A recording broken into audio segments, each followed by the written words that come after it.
صباح الخير على كل جمهورنا الكريم، ويتجدد اللقاء مع حضراتكم زي ما موعدينكم اسعار الدواجن واسعار بورصه الدواجن اليوم الثلاثاء الموافق 16 21 24، واستقرار في الاسعار اليوم. يعني كان في ارتفاع منذ يومين، النهارده في استقرار في اسعار الدواجن، استقرار في اسعار الكتكوت، استقرار في اسعار اطباق البيض واسعار البط، وجات الاسعار كالاتي.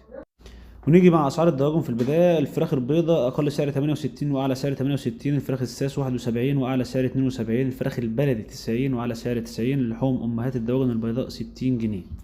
وجاءت اسعار كتكوت ابيض شركات 22 جنيه اقل سعر واعلى سعر 30، كتكوت ابيض قطعان 21 على سعر 21 وربع، كتكوت ساسو 22 وعلى سعر 23، كتكوت ساسو بيور 23، كتكوت بلدي حر ب 6 جنيه و75 قرش، كتكوت هجين ب 12 جنيه واعلى سعر 30 جنيه. كما جاء اسعار البط اليوم: كتكوت بط فرنساوي 28 جنيه، كتكوت بط مسكوفي 47 جنيه، كتكوت بط مولر 67 جنيه، لحم فرنساوي بط فرنساوي ب 55 جنيه، لحم بط مسكوفي 90 جنيه، لحم بط مولر 60 جنيه.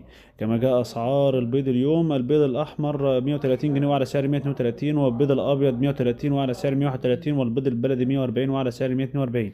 كده كنا قدمت لحضراتكم اسعار بورصه الدواجن اليوم. كل وقت حضرتك اللايك والمتابعه عشان تعرف كل ما هو جديد. دمتم في امان الله ورعايته.